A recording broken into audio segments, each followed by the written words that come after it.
오늘도 살아계셔서 우리 가운데 거하시며 우리와 함께 하시는 여호와 하나님을 찬양합니다. 오늘 주님 앞에 예배자로 있게 하신 그 은혜 또한 감사드립니다. 오늘 주님께서 우리에게 들려주실 말씀을 기리하며 겸손한 마음으로 마음에 새기고 그 말씀이 우리의 삶을 인도하기를 원합니다. 하나님의 자녀로 담대하게 이 세상과 타협하지 않고 승리하게 하여 주시고 악한 자를 대적하고 하나님의 동력자들이 되게 하여 주시옵소서. 오늘도 부정한 종을 세우시어 하나님의 말씀을 대언하도록 하셨으니 성령의 권세로 말씀에 대언되어져 생명에 살게 하여 주시고 질병이 치유되고 삶이 치유되게 하시고 믿음을 더욱 견고케 하셔서 하나님의 사람으로 온전히 살아갈 수 있도록 도우시옵소서. 오늘도 주님을 찬양하며 또 주님의 은혜를 기대하며 예수 그리스도의 이름으로 기도드립니다. 아멘. 오늘 함께 나누실 하나님의 말씀은 출애굽기 37장 25절로 29절까지입니다.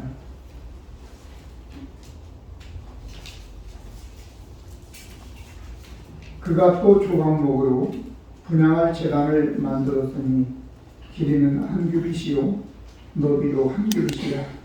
네모가 반듯하고 높이는 2규빗이며 그 뿔들이 제단과 연결되었으며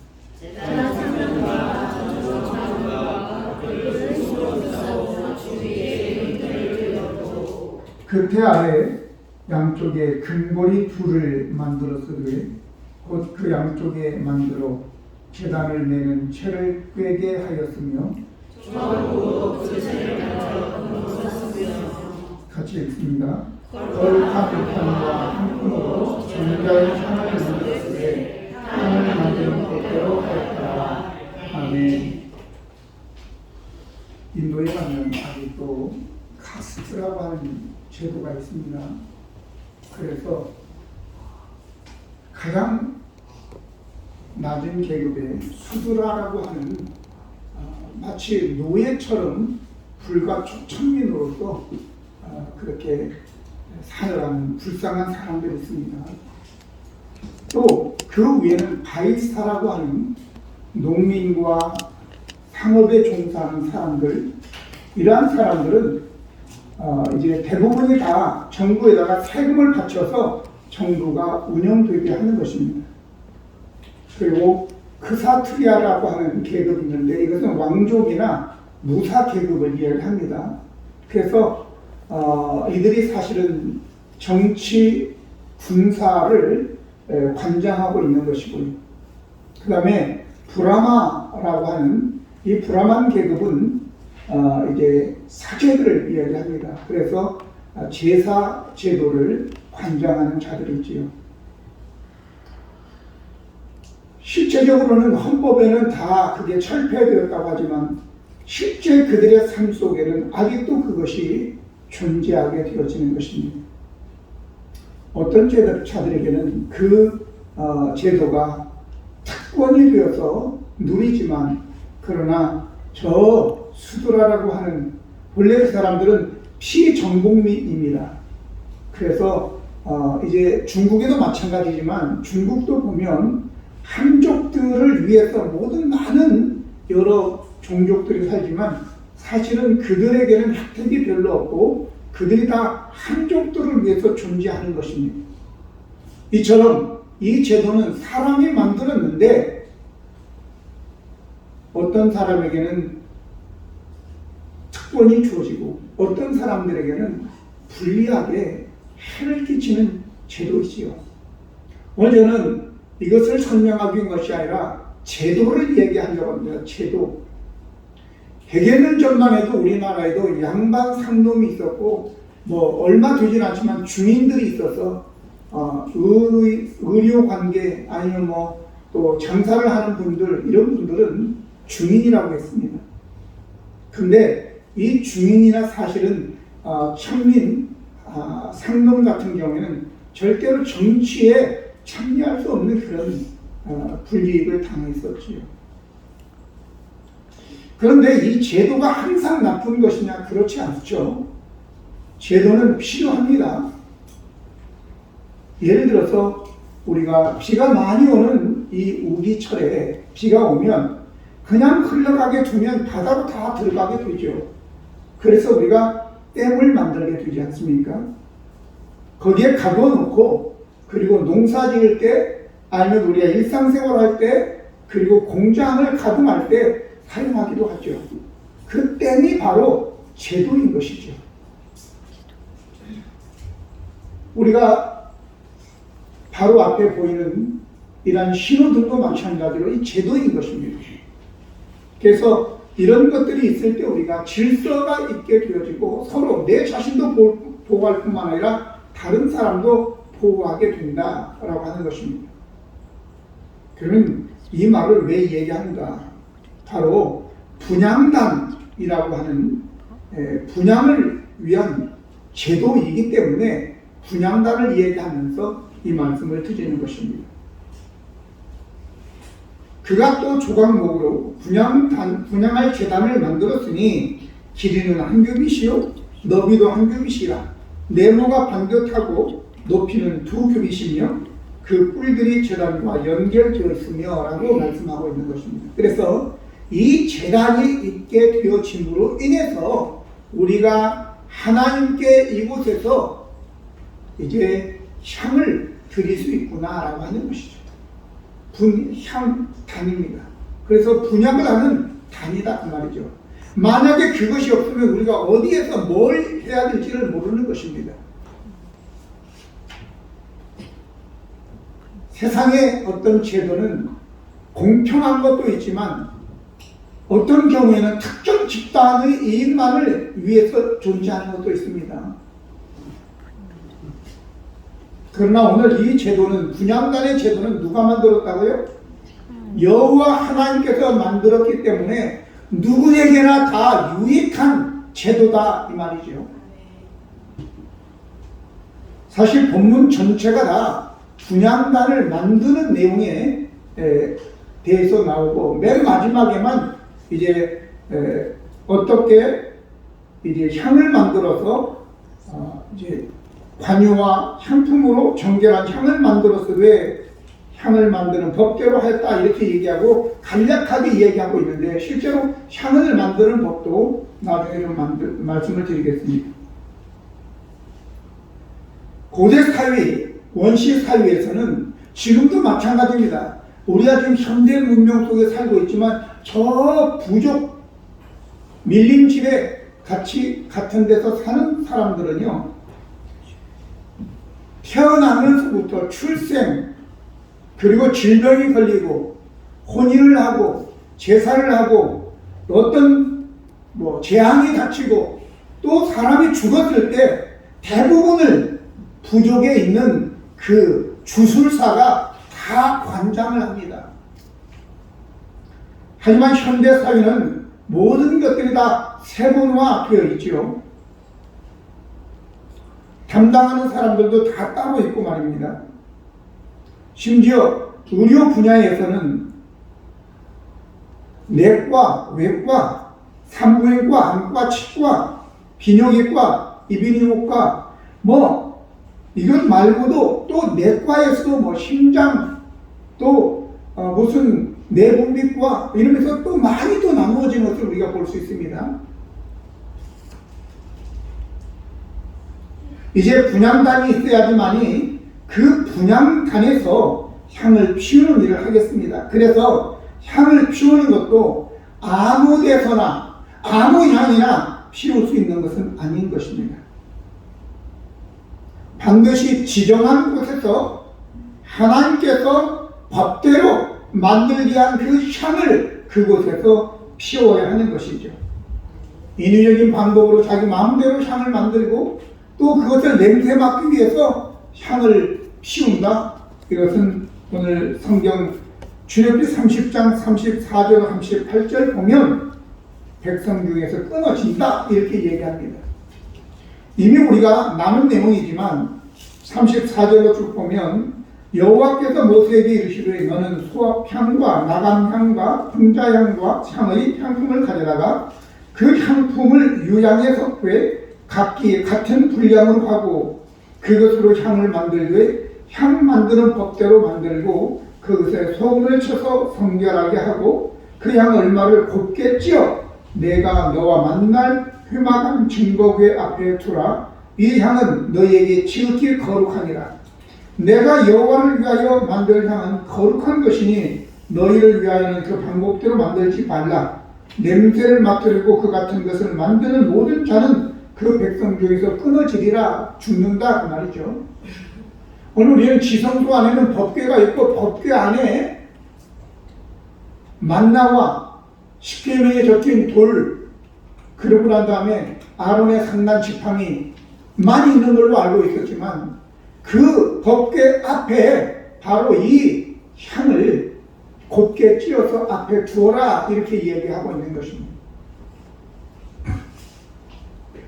분향단이 있어서 그곳에 향을 살라 하나님을 기쁘시게 할 수 있겠습니다. 향은 제사장이 아침 저녁으로 하루에 2번씩 하나님께 사르되 대대로 끊지 못한다고 하였습니다. 그런데 이 향단 위치 또한 중요한데 본문에 보면 생략되었지만 출애굽기 30장 6절에 보면 그 제단을 증거궤 위 속죄소 맞은편 곧 증거궤 앞에 있는 휘장 밖에 두라. 그 속죄소는 내가 너와 만날 곳이며 라고 얘기했습니다. 오늘 대화 속에서 어떤 것이 휘장으로 가려져 있지만 그러나 휘장 밖에 있는데 바로 속죄소는 내가 너를 만날 곳이다 라고 얘기한 것은 바로 이 분향단이 이 휘장 밖에 있지만 이것이 바로 하나님과 만나는 이유가 되고 원인이 된다라고 하는 거예요. 분향단은 상소와 지성소 사이에 있습니다. 그런데 오늘 본문에 보면 휘장 밖에 두라. 그 속죄소는 내가 너와 만날 곳이다 이렇게 얘기했단 말이죠. 그래서 이 분향단과 하나님과의 만남을 연결해서 지성소와 연결해서 답하고 있는 것입니다. 그런데 제사장이 아침 저녁으로 이 분향을 향을 피워드려야 된다라고 얘기하고 있죠. 그러면 저와 여러분도 마찬가지인데 베드로전서 2장 9절을 보면 그러나 너희는 택하신 족속이고 왕같은 제사장이다. 필요할 때만 아니라 그러니까 제사장이 아침 저녁으로 하나님께 향을 드려야 된다 그 말이죠. 그럼 저와 여러분이 아침 저녁으로 하나님께 기도의 향을 드릴 수 있어야 되는 것입니다. 자, 그런데 우리가 알듯이 계시록 5장 8절에 그 두루마리를 취하심에 네 생물과 24장로들이 그 어린 양 앞에 엎드려 각각 검은과 향이 가득한 금대접을 가졌으니 이 향은 성도의 기도들이라 이랬습니다. 그러니까 그 향은 뭐라고요? 성도들의 기도들이래요. 그런데 이 성도들의 기도들을 천사들이 어디다 받는다고요? 금대접에 받는다 그 말이죠. 그만큼 우리의 기도가 하나님 앞에 소중한 것이다 라고 하는 것을 우리에게 보여주는 것입니다. 아멘. 그래서 오늘 우리가 우리의 기도를 통해서 하나님의 임재 가운데 내가 거기서 너와 만날 것이다 라고 하는 하나님의 임재 가운데 우리가 들어갈 수 있게 되는 것입니다. 오늘 기도라고 하는 것은 우리가 하나님께 뭘 요구해서 얻는 것이 되겠지만 그러나 그것보다 먼저 선행되는 것이 뭐냐? 하나님과 만남이 먼저 이루어져야 된다고 하는 것입니다. 분향단과 속죄소는 연결이 되어 있어요. 그럼 뭐냐? 먼저 우리가 하나님께 나아가 우리의 죄를 용서받고 하나님에게 기도하면서 하나님과 내가 만나게 되고 그리고 만남 후에 우리가 하나님께 기도하는 것들 우리가 응답받을 수 있다 그 말이죠. 여러분, 우리는 살아가면서 이런저런 문제를 안고 또 고난 가운데 그렇게 살고 있습니다. 그럴 때로는 어떤 사람들이 나를 그냥 속된 말로 개무시하는 사람들도 있습니다. 왜 내가 이 고난이 이렇게 길어질까? 왜 사람들은 나를 이렇게 멸시하고 밟을까? 왜 나는 존귀하게 되지 못할까? 라고 하면서 우리 자신들이 원망할 시간은 있는데 왜 그런가? 왜 이 고난이 이렇게 길지? 왜 사람들을 나를 이렇게 밟고 무시하지? 못 본 채 하지? 왜 사람들이 나를 보호해 주지도 않지? 왜 내 이야기를 들어줄 사람도 없지? 이렇게 원망 불평할 것이 아니라 오늘 하나님께서 우리에게 분명히 방법을 제시하셨잖아요. 분향단을 만들어서 언제든지 너희가 와서 아침 저녁으로 와서 부르짖어라, 향을 드리라. 그럼 내가 거기서 너를 만나겠다. 만남의 장소를 허락해 주는 거잖아요. 야고 4장 2절에 너희가 얻지 못하면 구하지 아니함이라고 얘기하고 있습니다. 또한 성경은 마태복음 7장 7절 8절 구하라 주실 것이요 찾으라 찾을 것이고 두드리라 열릴 것이라고 분명히 반복적으로 우리에게 말씀해 주고 계시는데, 내가 계속해서 이 고난 가운데 또 부족함 가운데 또 사람들에게 무시당하는 가운데 또 존귀하지 못한 가운데 살아가고 있다면 누구 책임이냐고, 응? 누구를 탓하느냐고. 이미 하나님은 우리에게 방법을 주셨는데 문제는 딱 한 거죠. 아침 저녁으로 하나님께 나가 분향하지 않기 때문이다, 기도하지 않기 때문이라고 하는 것을 여러분들이 기억하시기를 바랍니다. 그래서 이제 오늘 이 말씀을 듣고 우리가 결단을 해야 되는 거예요.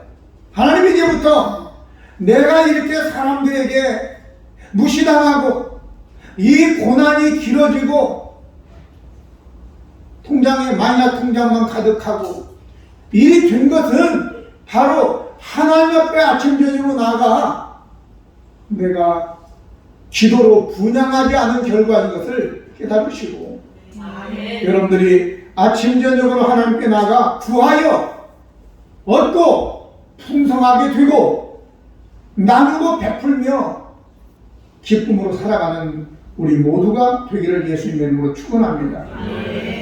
세 번째는 분향단의 크기와 분향단의 내 구퉁이에 이제 뿔이 있다 이렇게 얘기합니다. 따로 만들어서 붙인 것이 아니라 아예 처음부터 그렇게 만들었어요. 근데 이 뿔, 분향단의 뿔은 무엇일까? 뿔 그러면 먼저 영광입니다. 영광.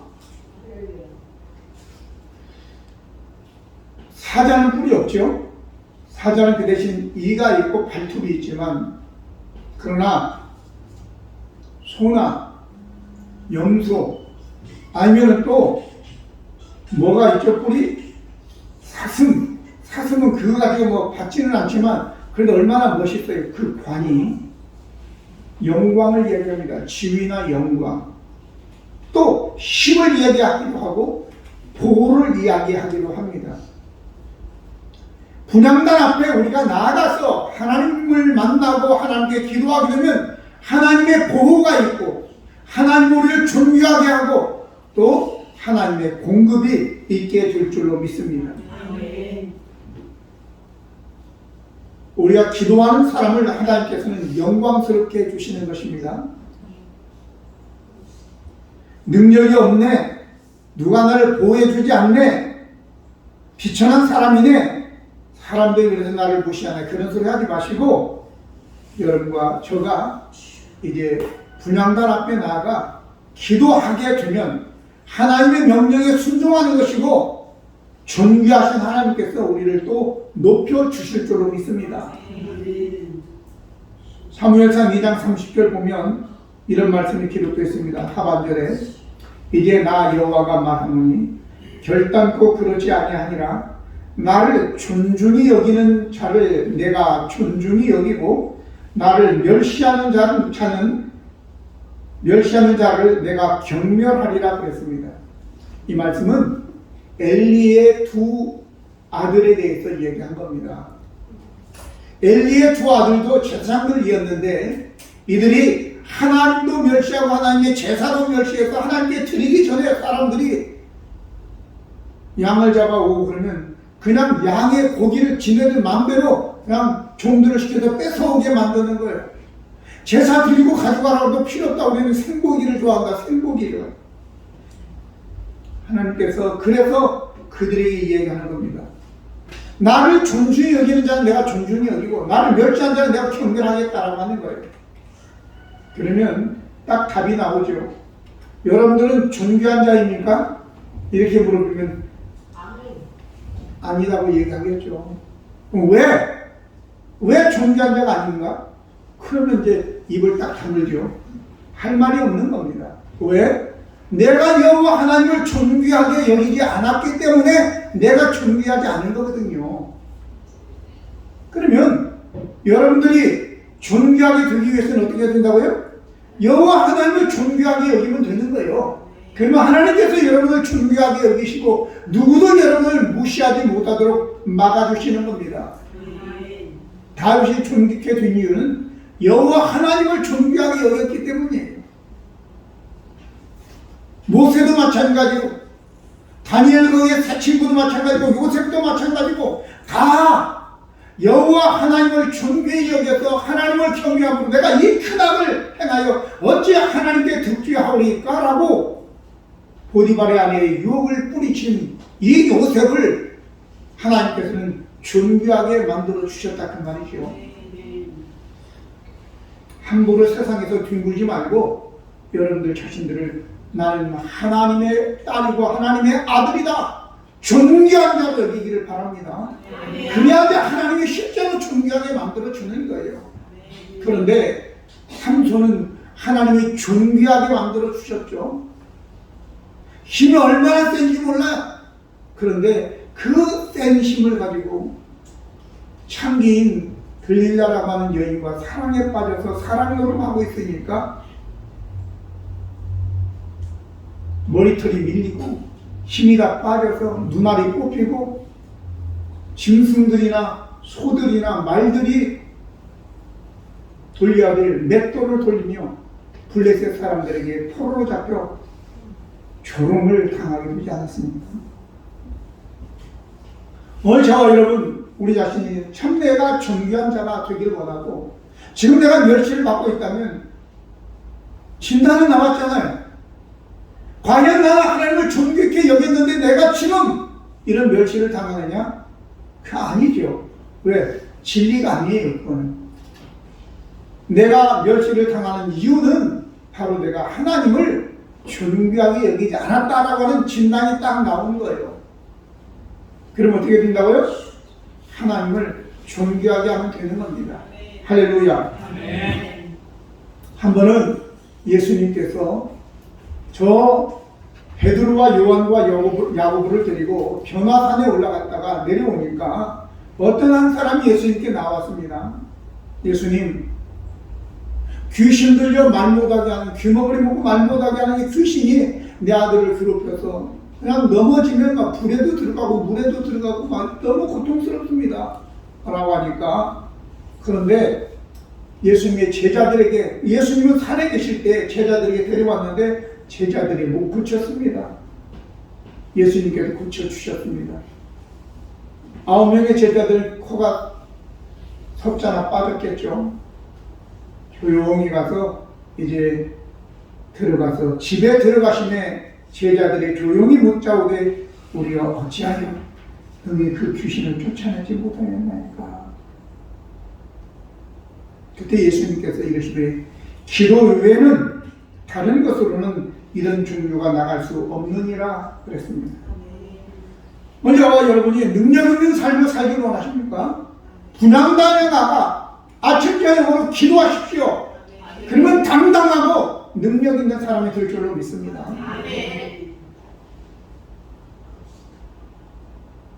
오직 능력은 기도를 통해서만 올 수 있는 것이고, 또 존귀함도 마찬가지고, 하나님의 보호도 그렇습니다. 여러분, 저와 여러분이 어려운 처지에 있을 때 아무도 나를 들어주는 사람도 없고 부탁할 사람도 없고, 그렇다면 얼마나 여러분들 참 힘들겠습니까? 근데 다행히 예수님께서는, 야, 내가 헐벗었을 때, 내가 배고플 때, 내가 목마를 때, 갇혔을 때, 병들었을 때 너희가 찾아보았다 라고 하면서, 우리가 그런 상황에 있을 때 예수님을 찾게 되면 예수님이 응답하시겠다는 그러한 말씀인 것입니다. 그러니 오늘 저와 여러분, 배고플 때도 예수님 찾으시면 되고, 헐벗었을 때도 예수님 찾으시면 되고, 병들었을 때도 예수님 찾으시면 되고, 행여나 감옥에 갔을 때도 예수님 찾으시면 되는 거예요. 나그네 되었을 때, 외로울 때도 예수님 찾으시면 예수님께서 함께 하시고 누군가를 함께 하게 하시어 우리에게 그 외로움을 풀어주실 줄로 믿습니다. 마지막으로 분향단은, 이 분향단에 올라오는 향기는 성도들의 행실입니다. 고린도후서 2장 15절 16절 보면, 우리는 구원받은 자들에게나 망하는 자들에게나 하나님 앞에서 그리스도의 향기니, 이 사람에게는 사망으로부터 사망에 이르게 하는 냄새고 저 사람에게는 생명으로부터 생명에 이르는 냄새라, 누가 이 일을 감당하리요? 라고 했습니다. 여러분, 향기라고 해서 누구에게나 다 좋은 건 아니죠.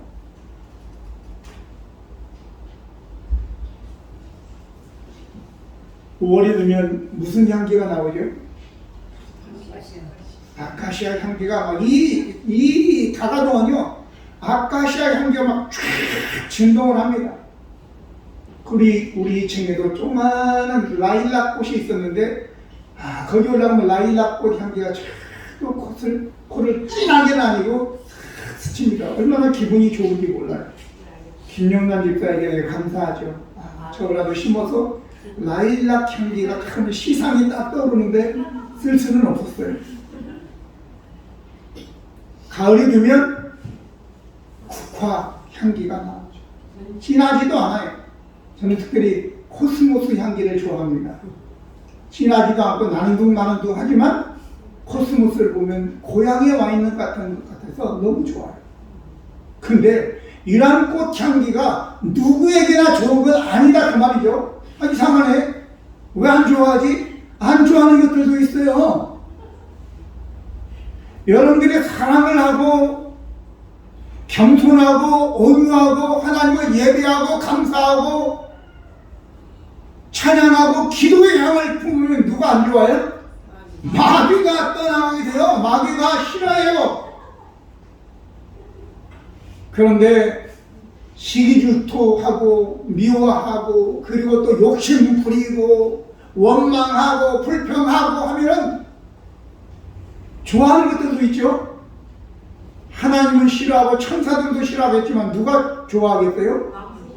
그럼 마귀가 좋아하는 거예요. 귀신들이 좋아하는 거예요. 마귀 그러면 별로 와닿지 않을 거예요. 귀신들이 좋아해가지고 귀신들이 우리의 삶에 달라붙게 되는 거예요. 제가 띄워주세요. 집사님, 그 꽃 띄워주세요.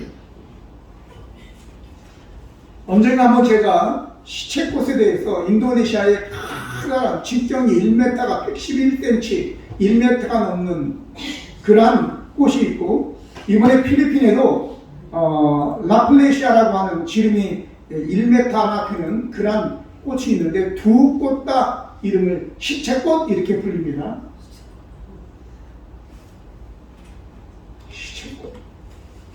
그런데 이 시체꽃은 크기가 1m 이상 직경이 되는데도 냄새가 어떤 냄새가 난다고요? 시체 냄새가 나요. 시체 냄새. 그러면 꽃이 무슨 시체 냄새가 날까? 그리고 온도도 37.5도 정도, 이렇게. 이게 이제 필리핀에 있는 라플레시아라는 꽃입니다. 지름이 한 1m나 정도 되는 거예요. 그 다음에 인도네시아의 피는 아모르포팔투스 티타늄이라고 이름도 잘 안 들어요. 인도네시아 말이라서. 다른 꽃. 하여튼 이거는 이거예요. 이건데 여기도 있고 여기도 있고 많네요. 자, 그래서 이런 꽃들은 향기를 뿜는 것이 아니라 성장 냄새를 뿜는 거예요. 악취를. 근데 우리는 그러겠죠? 근데 이거를 좋아하는 냄새는 이야 어디서 이렇게 삼겹살 굽는 냄새가 날까?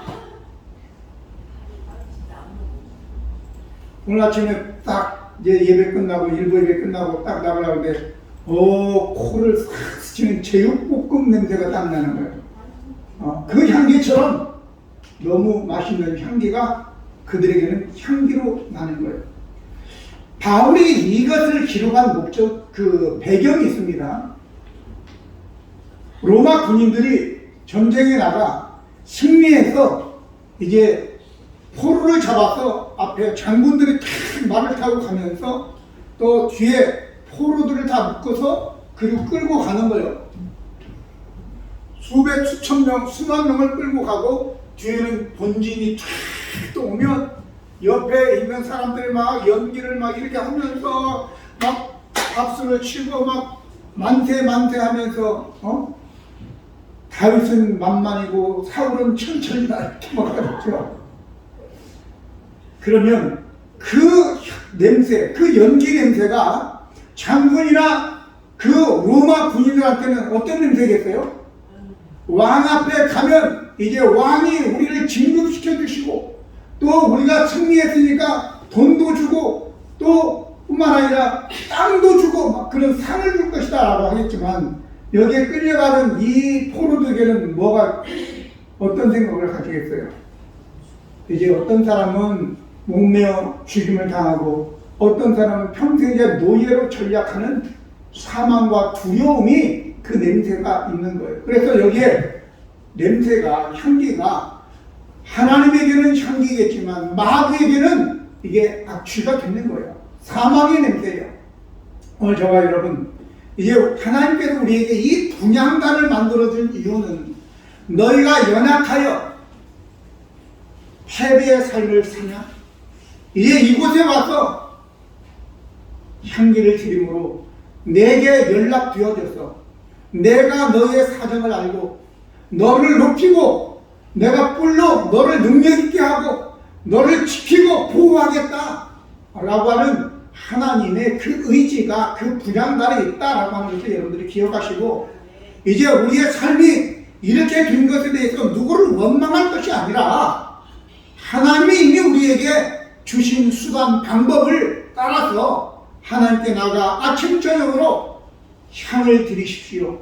그러면 하나님께서 여러분을 높이시고 보호하시고 또 뿐만 아니라 공급하시고 또 강하게 하실 줄로 믿습니다. 기도하시겠습니다. 거룩하시고 은혜로우신 하나님 우리 아버지, 오늘 우리 하나님은 우리를 부르시고 우리에게 분향단의 아침 저녁으로 내게 향을 드리라 말씀하십니다. 이것은 오늘 우리에게 아침 저녁으로 내게 와서 기도해라. 내가 너를 그곳에 만나고 내가 너를 존귀하게 하고 내 필요를 내가 채워주겠다 라고 약속하시는 것인데, 하나님 우리가 얻지 못하면 구하지 아니함이라고 했습니다. 구하라고 찾으라고 두드리라고 계속적으로 반복적으로 말씀하시니 우리는 이제부터 하나님께 나아가 구하고 얻고 누릴 수 있는 그런 결단을 하는 이 시간 되게 하여 주시옵소서. 예수 그리스도의 이름으로 기도드립니다. 아멘.